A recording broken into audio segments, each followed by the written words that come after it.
Congress party और हमारे नेता आदरणीय राहुल गांधी जी भारत यात्रा पर निकले हैं। जो उसका अभियान है भारत जोड़ो यात्रा।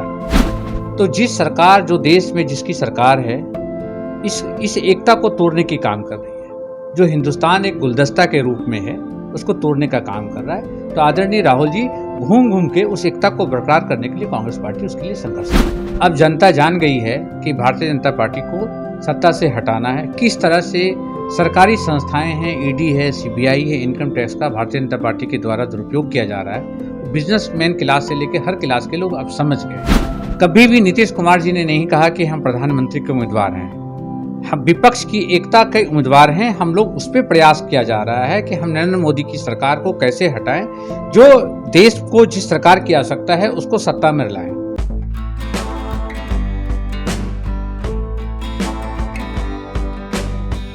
नमस्कार, मैं हूं अनूप नारायण सिंह और आप देख रहे हैं बिहारी खबर के डिजिटल प्लेटफॉर्म को। कांग्रेस को लेकर बिहार में कयासों का दौर है। महागठबंधन की सरकार में कांग्रेस शामिल तो है, पर अपने संगठन को लेकर कांग्रेसियों के बीच में ही कई तरह के उठापटक भी चल रहे हैं। एक तरफ जहां राहुल गांधी विपक्ष को मजबूत करने के लिए केरल से लेकर कश्मीर तक की यात्रा पर निकले हुए हैं, वहीं बिहार कांग्रेस भी अपने में मूलचूल परिवर्तन को लेकर एक बड़े कवायद में लगी हुई है। हमारे साथ कांग्रेस के एक ऐसे नेता हैं जो लंबे वक्त से कांग्रेस में जमीन से जुड़े हैं। नाम है इनका ललन कुमार यादव जी। छात्र राजनीति से निकले ललन कुमार यादव कांग्रेस के ऐसे नेता हैं जिन्होंने पिछले 2 दशक में अपनी एक अलग छाप छोड़ी है। इनसे जानेंगे कि बिहार में कांग्रेस का भविष्य क्या है, राहुल गांधी की भारत जोड़ो यात्रा का क्या प्रभाव पड़ेगा, और जो कांग्रेस कल तक विपक्ष में राजद के साथ अपने अस्तित्व की तलाश में थी, सत्ता में आने के बाद कांग्रेसियों के बीच कैसा उत्साह है। सबसे पहले ललन जी आपका स्वागत। नमस्कार। पहला सवाल कि बिहार कांग्रेस में क्या कुछ परिवर्तन होने वाला है? देखिए, बिहार कांग्रेस में परिवर्तन मुख्य मुद्दा नहीं है। मुख्य मुद्दा आज देश एक ऐसी परिस्थिति में से गुजर रही है, देश एक ऐसी ताकत के हाथों में चली गई है जो देश का टूटने का खतरा है। कांग्रेस पार्टी और हमारे नेता आदरणीय राहुल गांधी जी भारत यात्रा पर निकले हैं। जो उसका अभियान है भारत जोड़ो यात्रा। इसका अर्थ है, आपने देखा होगा, चाहे वो बिहार हो चाहे यूपी हो, जो हर 500 किलोमीटर पर इसकी अलग भाषा है, अलग रंग रूप है, अलग खान पान है, अलग रहन सहन है। तो जिस सरकार जो देश में जिसकी सरकार है इस एकता को तोड़ने की काम कर रही है। जो हिंदुस्तान एक गुलदस्ता के रूप में है उसको तोड़ने का काम कर रहा है। तो आदरणीय राहुल जी घूम घूम के उस एकता को बरकरार करने के लिए कांग्रेस पार्टी उसके लिए संघर्ष कर रही है। बिहार में कांग्रेस की बात करें तो सबसे ज्यादा दिनों तक सत्ता में कांग्रेस रही। आज आप गठबंधन की राजनीति में हैं और आज भी कांग्रेस सत्ता में है। आपके जो है 1.5 दर्जन से ज्यादा विधायक हैं, लेकिन आपको नहीं लगता है कि कांग्रेस ने कभी भी पिछले कई दशकों से खुद के दम पर बिहार में अपने अस्तित्व को कायम करने की कोशिश नहीं की? देखिए, कांग्रेस पार्टी से जो गलती हुई थी कांग्रेस पार्टी ने पश्चाताप किया। अब जनता जान गई है कि भारतीय जनता पार्टी को सत्ता से हटाना है। किस तरह से सरकारी संस्थाएं हैं, ईडी है, सीबीआई है, इनकम टैक्स का भारतीय जनता पार्टी के द्वारा दुरुपयोग किया जा रहा है। बिजनेसमैन क्लास से लेकर हर क्लास के लोग अब समझ गए हैं। निश्चित तौर से कांग्रेस पार्टी काम कर रही है ग्रास रूट पर, और कांग्रेस पार्टी अपनी खोई हुई प्रतिष्ठा को वापस लाएगी। नीतीश कुमार जहां प्रधानमंत्री पद के प्रबल दावेदार बनते जा रहे हैं, वहीं उसी सरकार में कांग्रेस भी शामिल है। क्या नीतीश कुमार को कांग्रेस आने वाले भविष्य में प्रधानमंत्री के तौर पर बिहार के 40 सीटों के भरोसे मान लेगी क्या?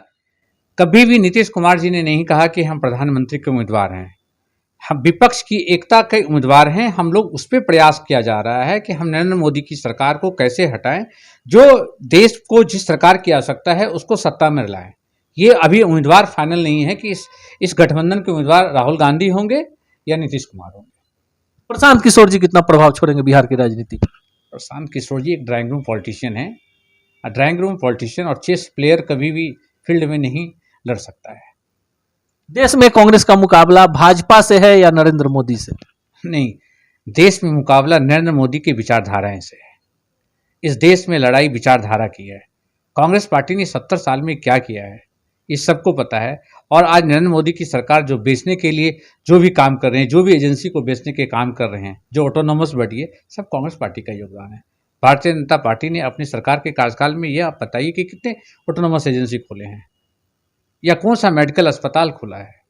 हम सच्चाई की बात करते हैं और राहुल गांधी ने अपने कार्यकर्ताओं को हर समय जनता से संघर्ष करने के लिए सिखाया है। आज इसका देखिए, हम लोगों ने अपनी पूरी जिंदगी कांग्रेस पार्टी के लिए दी। कांग्रेस पार्टी में जब आया उस समय कांग्रेस पार्टी बिहार की सत्ता से बाहर हो गई थी। हम लोगों ने समाज सेवा का विकल्प चुना।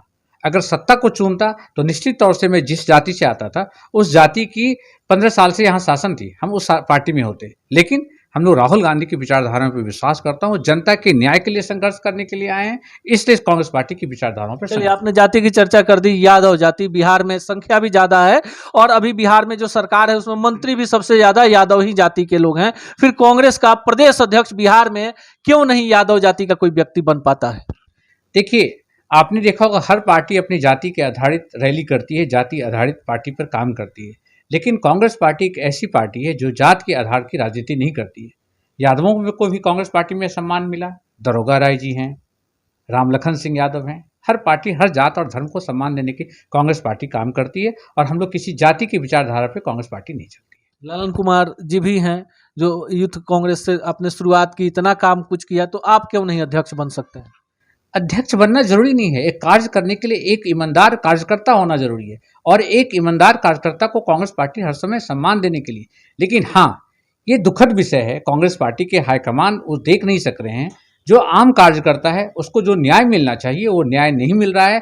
ड्राइंग रूम पॉलिटिशियनों को स्थान मिल रहा है, इसलिए कांग्रेस पार्टी कमजोर हो रही है। अच्छा, चलिए कांग्रेस की बात करें कि इतनी लंबी फहरिस्त, गुलाम नबी आजाद जैसे आपके नेता पार्टी छोड़ के चले जाते हैं तो कितना दुख होता है। जो लोग कांग्रेस के एक लंबे वक्त तक एक कार्यकर्ता की भांति, एक संगठनकर्ता के भांति काम करते हैं, वो पार्टी छोड़ के जा रहे हैं ऐसे वक्त में जब पार्टी को उन लोगों की जरूरत है, कितना दुख होता है?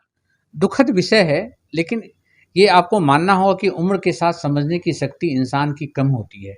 गुलाम नबी आज़ाद एक सेकुलर और अच्छे नेता हैं।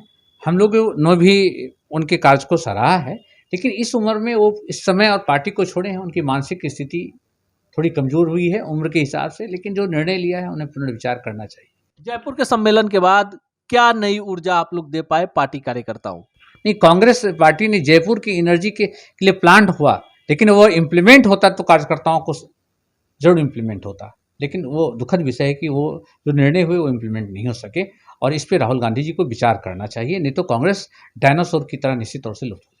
बिहार में 18-19 विधायक होना, तमाम तरह की चीजें होना, और आप गठबंधन में हैं, गठबंधन में मजबूत साथी के तौर पर हैं, लेकिन तब भी अब आपको अपने गठबंधन की जो मुख्य पार्टी है आरजेडी के रहमो करम पर रहना पड़ता है। एक साधारण कार्यकर्ता, एक आम कार्यकर्ता और संगठन में इतने 20 वर्षों तक काम करने वाले कार्यकर्ता के तौर पर कितना वेदना होता है?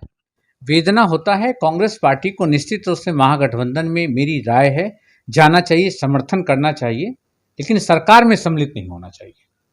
आपने देखा होगा जब इससे पहले सरकार बनी थी तो 22 विधायक थे और एक स्पीकर थे आदरणीय सदानंद बाबू, जो हम लोगों के बीच में नहीं रहे। जब हम लोग सत्ता में महागठबंधन में शेयर किए, हम लोग कमजोर हो गए, क्योंकि क्रेडिट जो होता है वो सरकार के मुखिया को जाता है और डिसक्रेडिट जो होता है वो कांग्रेस के हिस्से में आता है। तो निश्चित तौर से महागठबंधन में अगर हम शामिल हुए तो हम कमजोर होंगे, ना कि मजबूत होंगे।